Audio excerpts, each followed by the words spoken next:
clan. Like the Brits are the eat the most white beans in the world, pretty much.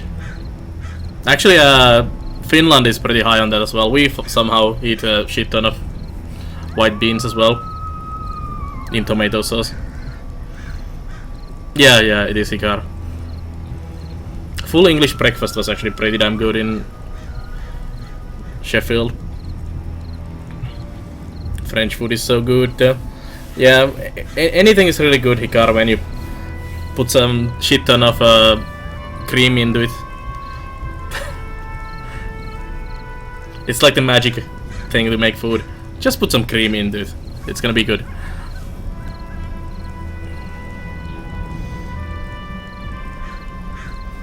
Steak, eggs, beans.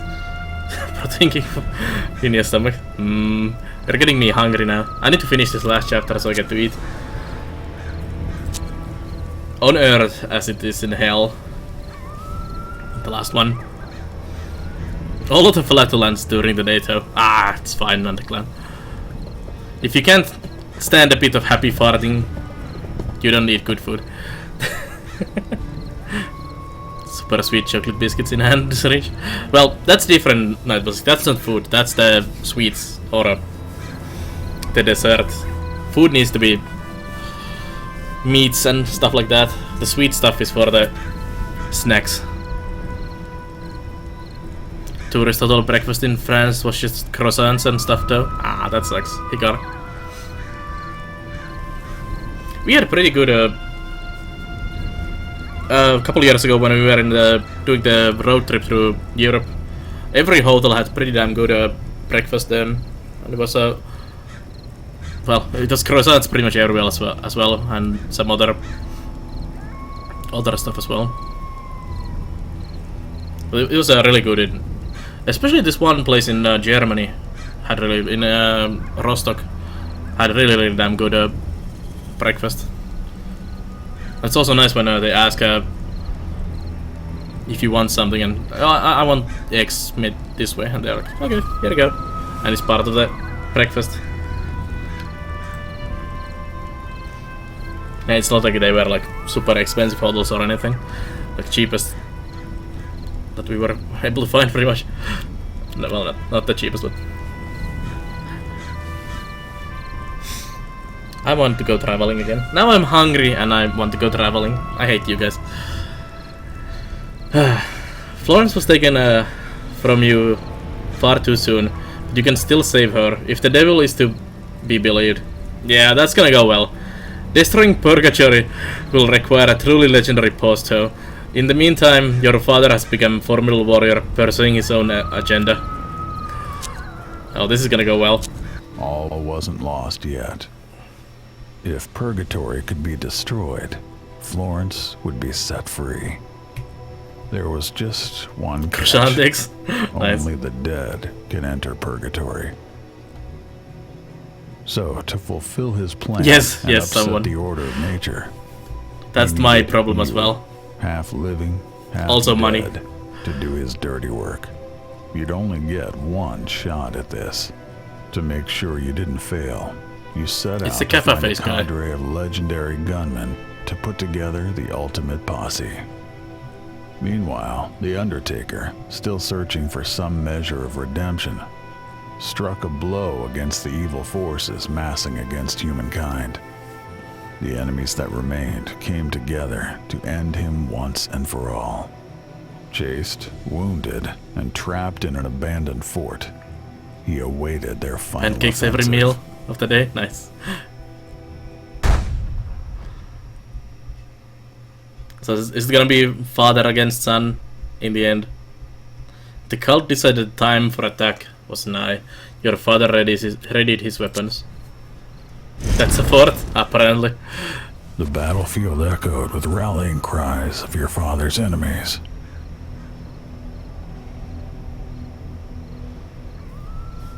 Well, this looks good.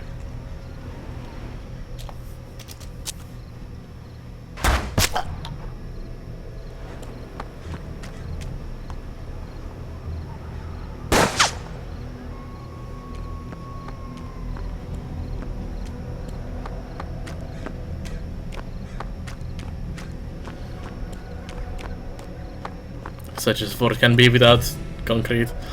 Yeah, it looks much more impressive now than in the cutscene.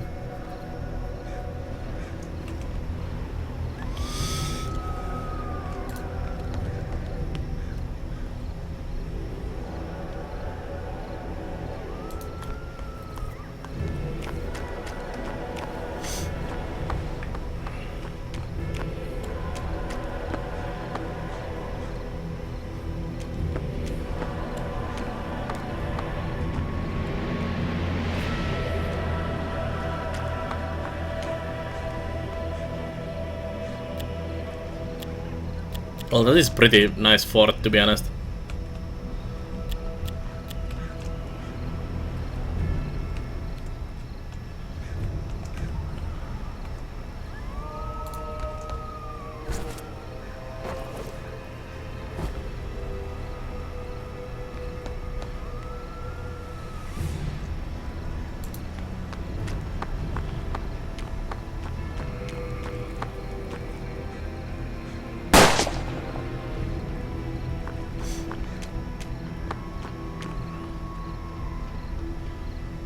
I wonder what these are made of.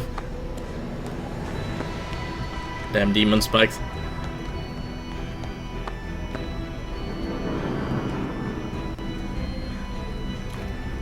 Skull spawn demon.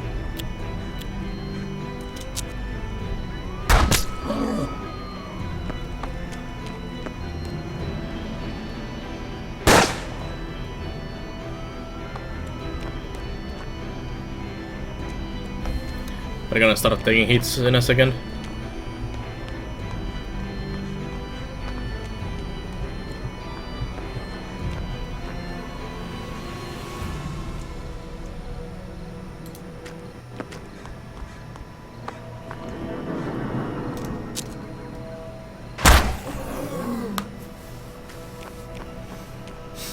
In the Roman set concrete? Yeah, but we lost that technology for many hundreds of years, dishes.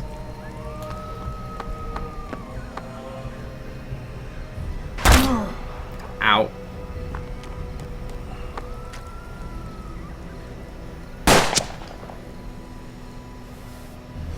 That hurt.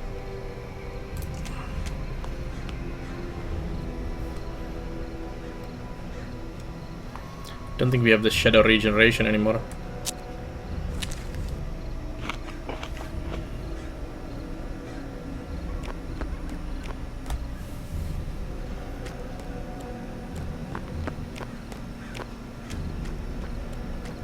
Permanent settlements versus frontier settlements, that as well.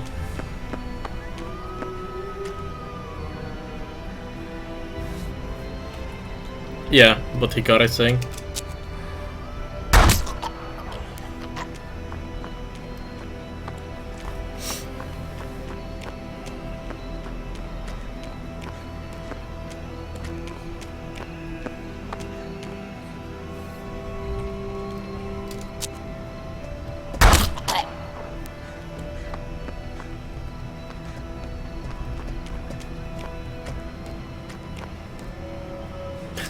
I'm sure Google will answer that quickly. I actually don't know.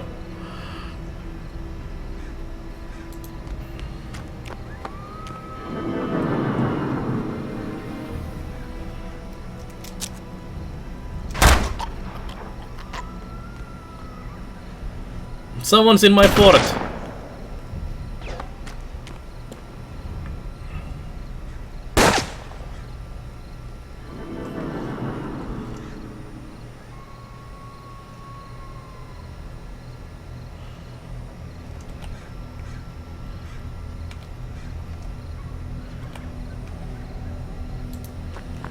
Roman Empire.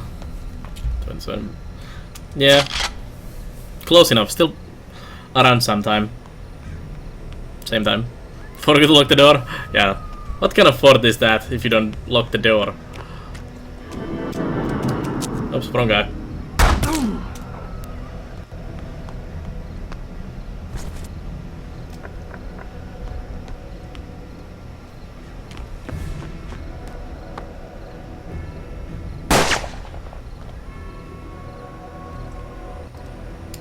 Oops.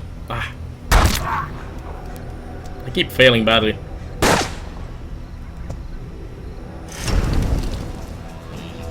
The demon was reborn in a flash of burning brimstone. Oh shit. But there was a way to sever its connection to this world.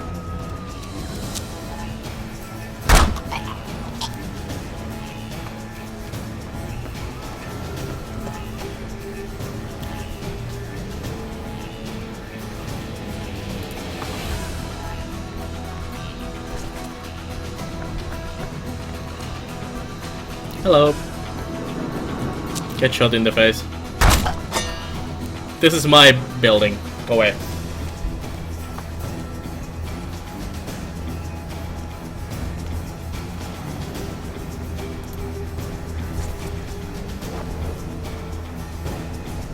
Would like to know where the demon is actually. Hello. Well, right there. He's gonna shoot me in the ass.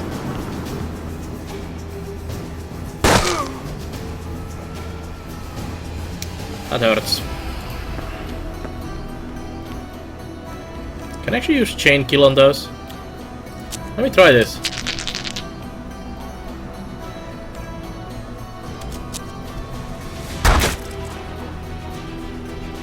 Ah, didn't count.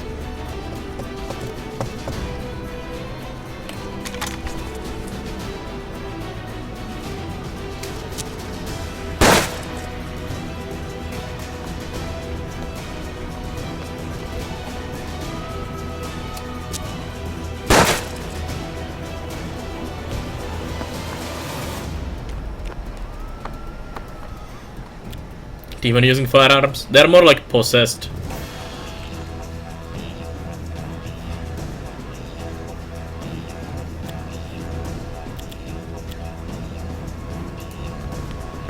Hello. Just passing by, don't mind me.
Thank you.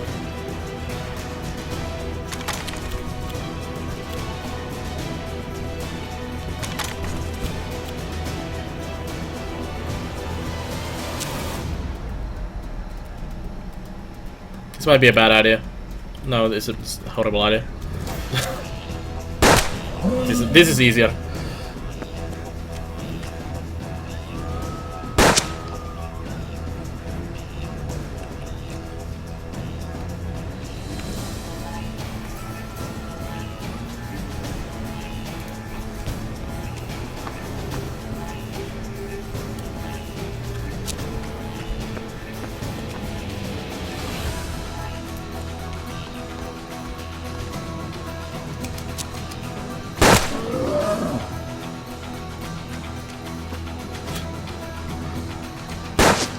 Not the most clever demon, I have to say.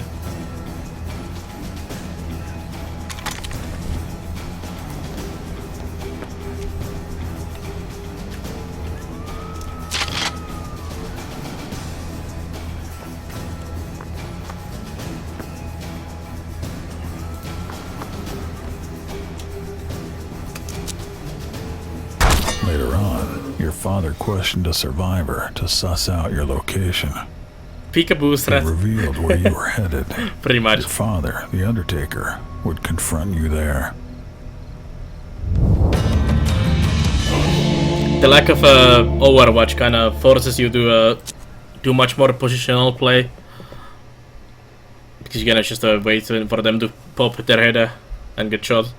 Like an first XCOM. member of your posse would be Jefferson Burns. As a decorated war hero and Indian fighter, you would likely find him in the nearby military encampment.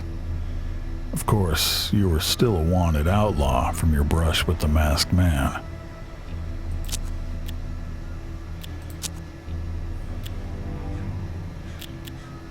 Shadow Salve. This is Warren, the guy you start the game as, who made the deal with the devil when he was dying. Matthew's tomb. Let's go check this. Tomb of Matthew the Evangelist. You arrive at the burial site. It was reputed to belong to one of the 4 evangelists, a gang of 4 brothers named Mark, Matt, Luke, and John. A tall red-clad figure sat on the tomb. He presented himself as a Grand Inquisitor Cervantes. Oh hey, Cervantes. He told you that each of the brothers' tombs contained an inscription that told part of their story. If someone read the story in correct order, it would reveal the location of a gang's stash. He said he had been sent by a mutual acquaintance to help with your perilous endeavor. Cervantes claimed to be good with gun and to have a way with words. Yeah, he does. His servers were at your disposal if you wanted them, but you had to make your choice now. Sure, let's form the biggest dickheads tour ever. Read the inscription. Mark the eldest and the others had always followed his orders. But John harbored a secret bitterness. When they finally tracked down the masked doctors responsible for the atrocities, he disobeyed his eldest's command to provide cover. Without his brother's protection, Matthew was riddled by bullets. They buried him here.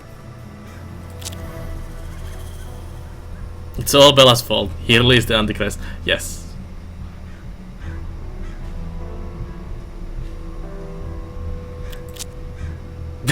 Nice help.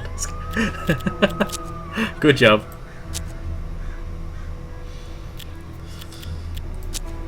Oh, missing what? Missing finger? Missing forefinger. You were missing a finger. The next one in line was your favorite anyway. The middle finger, nice. Minus aim.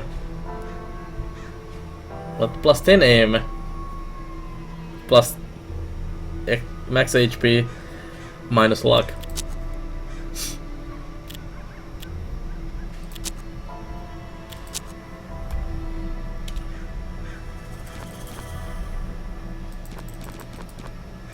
That's the Fate Trader. I'm gonna pop here. Hello.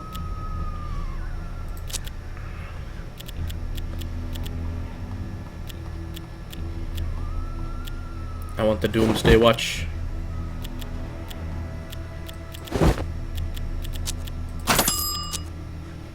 Such a good item.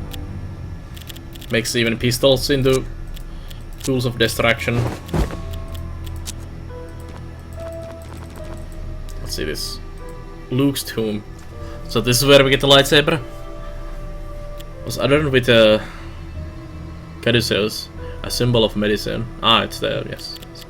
Let's read the description. John drifted alone, ruthless and without purpose. Finally tired of being outgunned and outnumbered, he decided he could not continue.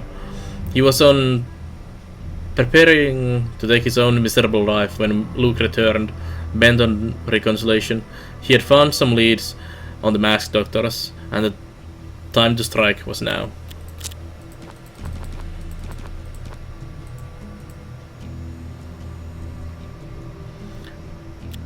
Mark's tomb has almost succumbed to the elements, but the inscription was still in good condition. The hearse was not carrying the worldly remnants of the departed distant soul. Instead, it contained living human parts, kept alive in jars by electricity and eldritch balms. Mark was resolute. Whoever did this must pay. John and Matt disagreed. For the first time, the brothers were divided. Oh, these masked guys sound like nice people. Tactical close quarters, world map, religious authority. The only mark of burial on the spoil of red stone was the heavy inscription plate. The brothers fell in disarray. Mark blamed John, John blamed Mark, and Luke, who had always brokered their peace, was powerless to reconcile them. Tempers escalated until John drew on Mark, and another brother fell. This time by the hand of his own kin. It was the end of the evangelists. We were ready to read the whole story. Beginning of the story was...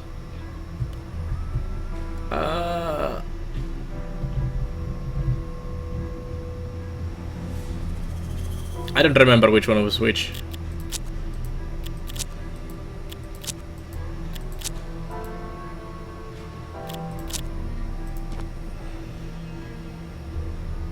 I feel this one was the first one. Actually, no, maybe this one was the first. The John, Luke, let's see this. Blah blah blah, ruthless.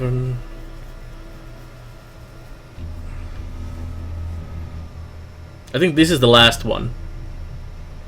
I think Luke is the last one. And John is the third.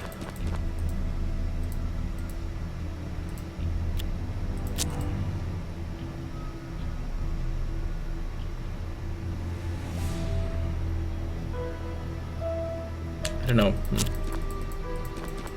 Maybe that's the first one. Mark first. Oh, not that.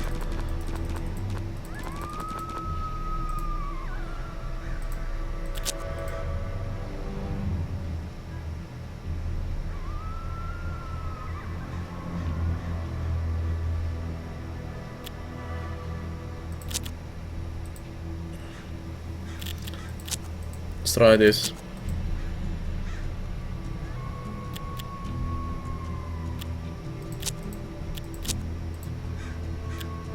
There we go.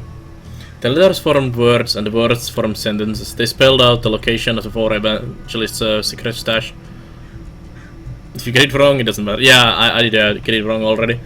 Earlier. There we go.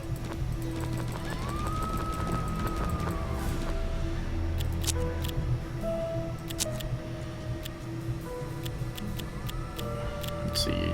Dodge. Shadow kill. Get shadow kill. Shadow cloak.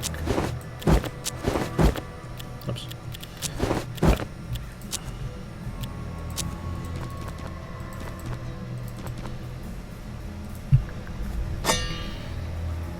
Unmarked grave. A bland unmarked grave matched the directions decrypted from the evangelist tomb inscriptions. Your long digging effort was rewarded with findings of substantial material value.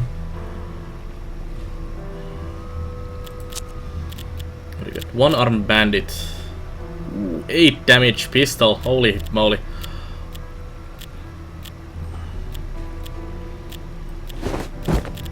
Bulletproof vest. Medical bag and a stun bomb. Not too bad.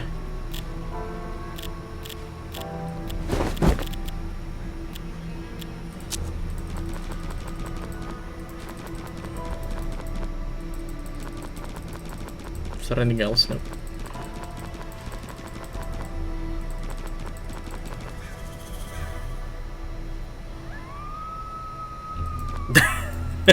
Yeah, someone.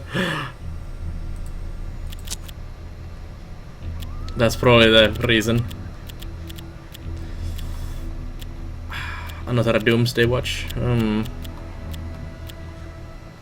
have enough for that. I don't know, another Doomsday Watch actually would be pretty damn awesome. I'm gonna get that.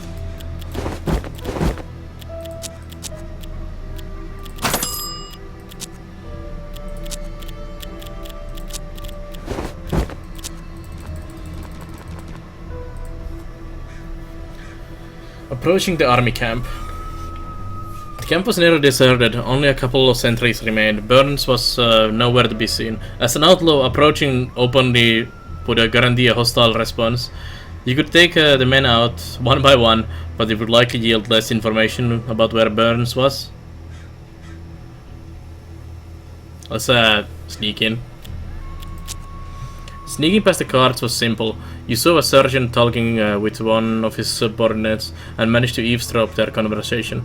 It seems Burns was leading an attack on nearby Indian village.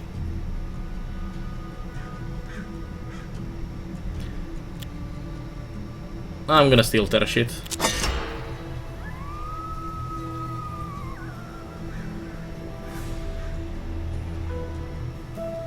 Let's go to the massacre. I didn't get anything from stealing their shit. A plume of smoke visible from miles away guided you to the site of the pacification. The village was in ruins, littered with body parts. The army had not even spared the women and children. You noticed a lone limp figure lying on the rock.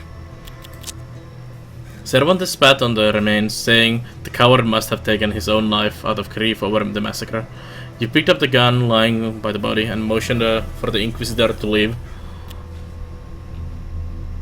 You already had your first companion anyway. The next candidates were Randy Harden, a notorious gunfighter, and Henry Persons, a former Pinkerton agent. The local crime lord would know where to find them. So we're getting Hardin as well. The traitorous bastard.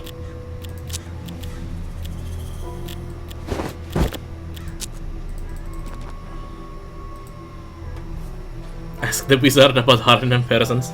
I wonder if this Persons is one of the Persons A, B, C guy. Your party came upon a circus tent set up incongruously in the middle of the Badlands. As you neared, you saw it was surrounded by armed men wearing clown makeup. A sign read, "The Dazzling House of Peculiar and Strange."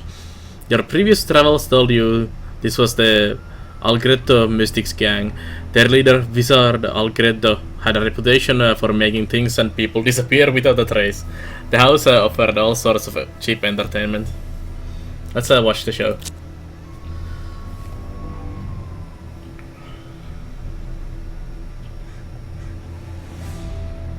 Yeah, probably dishes. I think there is probably different options in this one. I like Cervantes. I don't like Cervantes, but I like Cervantes. He's the biggest dick ever, so he's nice to have in the party. If you are making the legendary pose, he's definitely in there. The show advertised Grungs, a wild beast of uncanny strength, but while Grungs was very hairy, he was definitely human. His act consisted of lifting increasingly heavy objects. After every feat, the audience demanded more, and Grungs obliged. Until on lifting the heaviest object on stage, a loud crack sounded across the tent, and the mighty Grungs fell to the ground and was carried away by other strongmen. I want to see another show. Ixnay Joss and Jamie Harris were a knife-throwing act. The woman bore numerous scars, and Ixnay Joss was missing a couple of fingers. Still, his aim was unerring, despite his obvious affinity for strong liquor. I wanna see more. Phoenix Yorikit was a fire dancer who leapt through blazing loops, hopped over burning poles, and blew giant blooms of fire from her mouth. She crowned her act by taking a cigar from one of the cooking spectators with her foot, then lighting it with a fiery plume and returning it to the patron's mouth. As she bowed, the people showered her with dimes. You watched a quartet of trapeze artists known as the Biscoit Brothers high up near the ceiling of the tent. Victor, Paulo, Alex, and Raphael performed amazing feats of human agility. You knew a fall from that height would kill anyone, but the show ended safely with a shocking salto morale that garnered a standing ovation from the crowd. I'm gonna throw everything into the show. A gypsy fortune teller was reading palms for the patrons. According to her sign, she was Daziana Vadua, Mystic Seer. As you approach, she became fixated on you, her horrified mouth agape. Finally she screamed, "Foul Hellion! I never laid a hand on those puppies." Then slammed her kiosk shut and ran away. And realized you had no money. Yeah, that's true. Let's talk to the wizard now. A tall gaunt man introduced himself as Sean Vermilion. He said the wizard was waiting for you and offered you a complimentary drink. A single shot glass filled with cold yellowish liquid sat on the tray. Vermilion looked at you expectantly. You pushed the tray back, telling him you'd rather save the drinking for after business was done. Yeah. Here's a mystery drink for you, sir. No, thank you. Vermin led you through a dark corridors lined with colorful circus posters. Finally, you passed through a flap door and into a complete darkness. Vermin was nowhere to be seen. You were trying to make out what might be in the dark room when, with a heavy tongue of machinery, a single spotlight appeared. A tall figure stood in it, wearing some sort of cloak. You marched towards the figure, hand on the butt of your holstered gun. A sudden flash of light blinded you. You tripped over something and felt a hard object slam into the back of your head. Everything went black.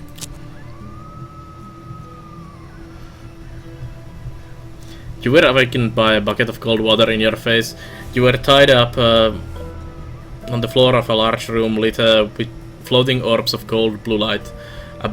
A short bald man wearing a long robe and strange eyeglasses stood above you. Behind him was Sean Vermilion. He presented himself as the wizard Algretto and said he had business with you. He asked if you wanted a lengthy explanation or just the basics. You said a longer story would give you more time to choose the right way to murder him. The wizard smiled and assured you he wouldn't have had to resort to violence had you simply accepted his kind offer of a drink. He knew who you were and who you were looking for, and that you should give up now. The wizard considered Hardin his property and said that man was currently detained where he belonged. Persons, though, was a different matter. Henry Howard Persons used to work in the Pinkerton Special Division, but several years of his service were blank.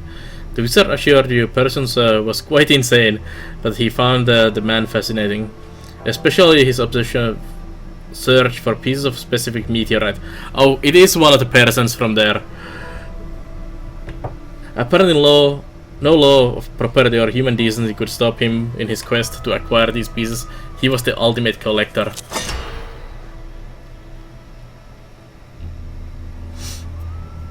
Therefore, the wizard continued. If you wanted to make contact with Persons, you needed to find the piece of the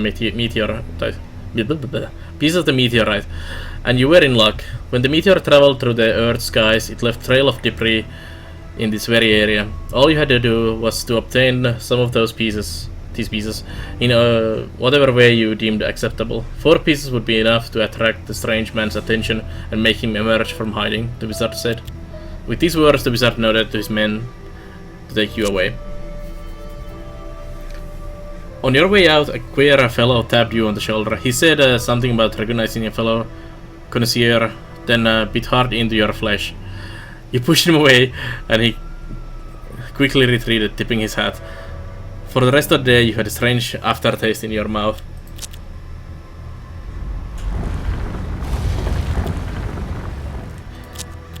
Well, that was a lot of crazy people there. Oh, cannibal. I want cannibal.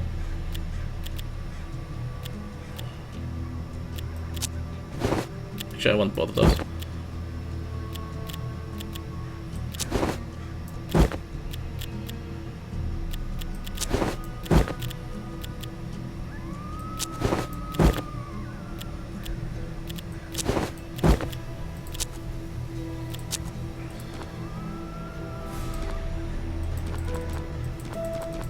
Oh, Necropolis.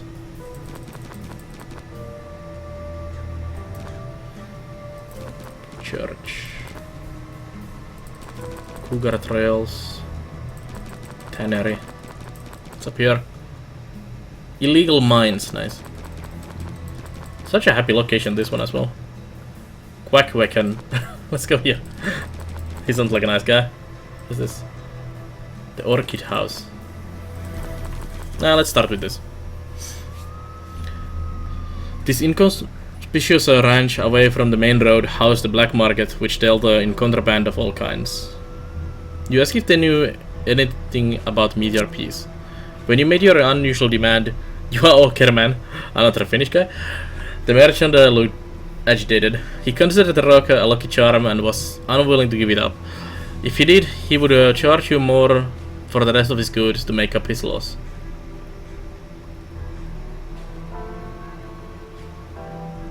Well, I'm gonna barter with all the prices first.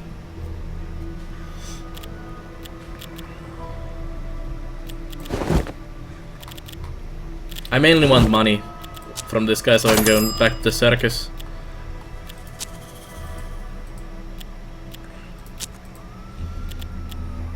You agreed to Åkerman's arrangement. Juha Åkerman handed you the meteor and reminded you that he would mark up his prices from this point forward. The piece of the meteor in your hand heated up, melted and sank into your skin. You felt empowered, but if you wanted to collect these pieces to drive persons out of hiding, you had to avoid burning them up.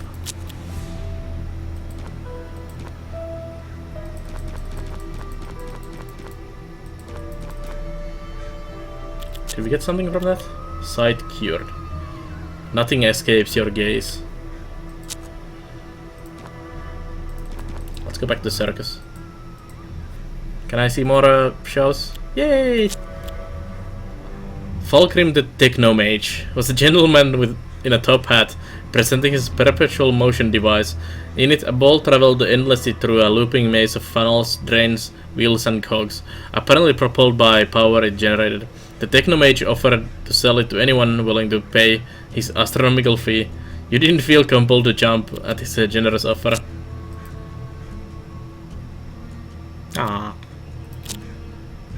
We are now... Ooh, we got good fortune from that by going through all of them.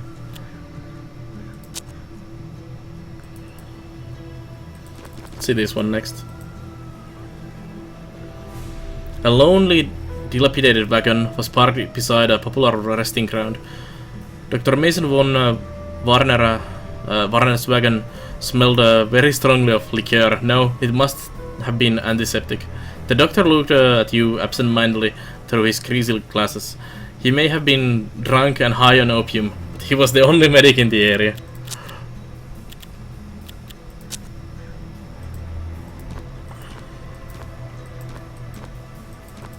Let's see the illegal mines. You came across a prospecting site where a group of slaves toiled in narrow coffin-sized holes in the ground, hauling silver from beneath the earth. It was doubtful these mines were sanctioned by the authorities. Rumor had it Mr. Bregge, one of the proprietors, had a collection of precious stones. A piece of meteor was in his most prized piece. Let's offer a 50. The collection owner was reluctant to part with it, but nervous that if he refused to, you would take it by force. He offered you 100 to let him keep the stone. I'm gonna threaten you with violence. Your threats fell on deaf ears. You had to kill them. They put up a fight and wounded one of your companions, but in the end you retrieved the stone.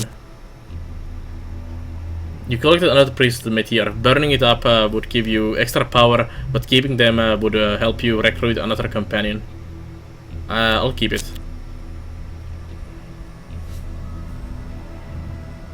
Cervantes got cracked skull now. Great. Rojas Tannery. Let's see that.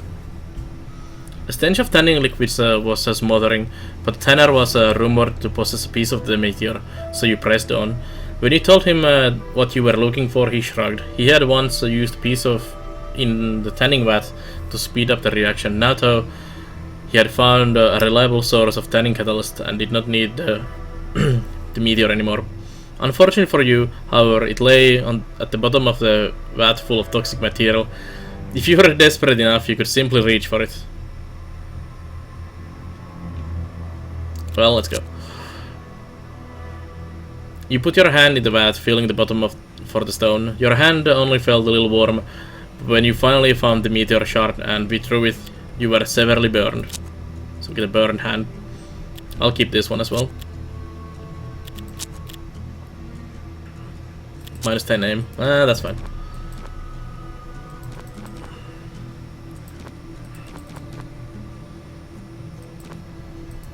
Let's check this.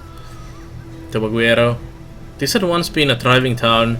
Now it was reduced to a single bar, Tevaguero, run by a former mayor, Marshall Todd Maby. Maybe? I don't know. Maby. Let's go with Maby. It seemed liquor and tobacco were the only things that sold on this forsaken road.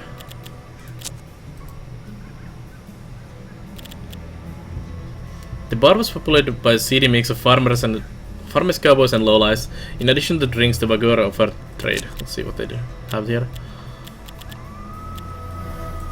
We could sell this as well. I want that. Can I have some money, please? Toxic, it's only for good. Yeah. Who needs hand anyways? Let's see the tab list. The following barflies owe the money to the bar. These couldn't be real names, could they? User Amazing, Zim, Zach James, Spin Doctor Mario, Super Air Tech Cop, Pocket Repus, Richie Chovnowski, Adam Viper Plisken, Cthulhu Hedron, Eric Duil, Satish Shwarma. Nice. It's me, Mario. Yes.